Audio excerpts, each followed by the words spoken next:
Dr. Ray, nag-hypotension na po yung pasyente natin. Nurse pa. Fast trip 200 ml plain NSS. Standby inotropes and prepare to transfuse blood. Dr. Santos. Carry on the orders of Dr. Santos. Stop! Yes, Doc. May backstory ang bago mong statement na aalamin ko. I'm watching you. Isa pa rin akong tanyag. Not for long, Moira. Hindi ako makapaghintay na matanggal yung apelyido ko sa pangalan mo. Robert! You know what? Wala akong panahon sa'yo. Dahil mas may importante akong bagay na iniintindi. Lynette is in the operating room and she's my priority right now. Ino-operahan si Lynette? Alam mo, wala na akong magagawa kung destiny na mismo ang gumagawa ng paraan para makalaya ang mami ko. Why don't you take a break? Sige ka. Baka mamaya ER ang ending. Once na malaman ko na may kinalaman ka sa ducks na yan, ikaw ang dadalhin sa ER. So see you there. Hello, Carlos. Nagawa ko na pinapagawa mo. Nasa akin na. Bibigay ko na lang sa'yo.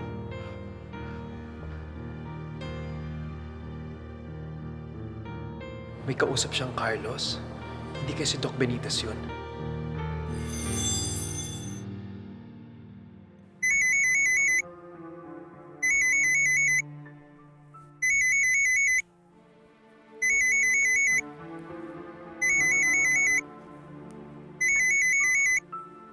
Hello?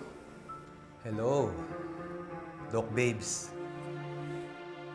Anong Doc Babes ka dyan? Di ba ang sabi ko sa'yo, huwag kang basta-basta tumatawag sa akin? Alam mo bang pinaghihinalaan na nila ako na may kinalaman ako sa pagbabago ng statement mo? Sorry naman, na-miss lang kita. Gusto ko lang i-remind ka na tumupad ako sa usapan natin. Kaya ikaw naman ang susunod sa gusto ko ngayon. Oo, alam ko naman yun eh. Yan. So, magde-date na tayo. Of course. Pero wag muna ngayon. Magpalamig muna tayo. Doc Babes, hindi ikaw ang magdidikta kung kailan tayo lalabas. Ako. Ikaw naman ang makikinig sa akin ngayon. Nandito na ako sa headquarters ng Witness Protection Program. Pero kilala mo naman ako. Kaya kong gumawa ng paraan para makalabas. Kaya hindi problema yung date natin. Fine, okay. Pero wag lang ngayon. Okay? Sayang, wala ka rito. Kailangan pa naman kita. Ang sakit ng panga ko. Sinuntok ako nung anak ni Dr. Carlos. Teka, anak ni Doc Carlos? Sinuntok ka? Si Harry? Oo. Kala mo sinong matapang? Eh di ayun. Na-detain tuloy siya. Gusto pa yatang sumabay sa yapak ng tatay niyang kriminal. Wait lang, saan siya na-detain? Saang presinto? Doon, kung saan ako nagbigay ng statement ko. Teka, ba't mo tinatanong? Huwag mong sabihin may gusto ka sa lalaking yon.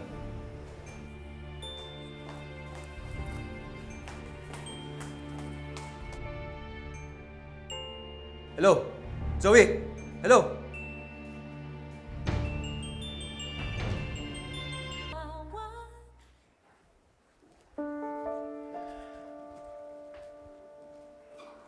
RJ.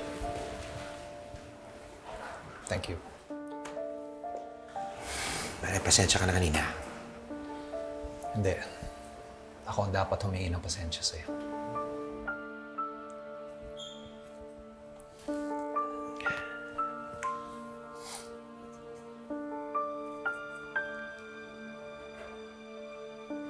Pare, nasa stress ka ba sa nangyayari kay Lynette?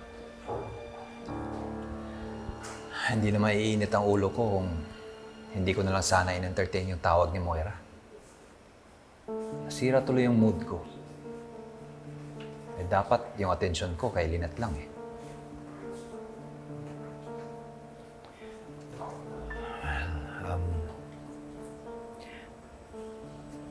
Ayoko na sana dumagdag dun sa mga iniisip mo, no? But I just feel that I need to tell you this.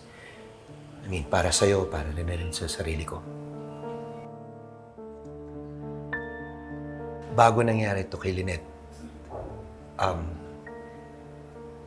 nagtampo ako sa kanya. And umamin ako na may nararamdaman pa ako sa kanya. Kaya lang, as usual, I got rejected. May nararamdaman ka pa rin kay Lynette? You know, all this time, akala ko sa sarili ko, wala na ako nararamdaman para kay Lynette. Lalo na nung naging kami ni Denise. Nung nagkahiwalay sila ni Carlos sa ni Lynette, parang nagkaroon ako ng pag-asa. Parang umasa yung puso ko na baka sakaling akong piliin niya ulit. Baka magkabalikan kami. But,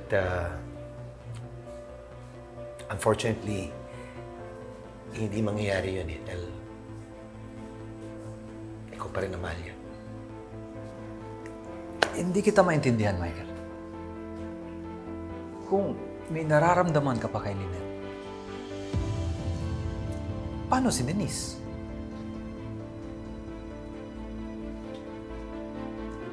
Hindi ko alam, RJ. Hindi ko alam. You're being so unfair, Michael. Hindi lang sa sarili mo, kung hindi sa taong totoong nagmamahal sa'yo. Ikaw talaga, Nurse Randy. Kung ano naisip mo. Uy, Nurse Ning? basta. Ay. Doc. Excuse me po, Doc. Nurse, I need your help. Ano po yun, Doc? Ning, narinig ko si Doc Romualdo na may kausap sa phone na Carlos. So malakas yung kutob ko na si Doc Benitez yung kausap niya. Sinasabi ko na nga ba eh. Kaya pala nandito siya sa Eastridge. Naku, baka may inuto si Doc Carlos sa kanya. That's why I need to find out. Ning, di ba meron kayong master list ng mga contact numbers and address ng mga affiliated doctors natin? Yes, Doc. Okay. I need your help. Kailangan ko ng address ni Doc Romualdo. Okay, sige, Doc. Please. Sige, kukunin ko lang, Doc, ha? Please.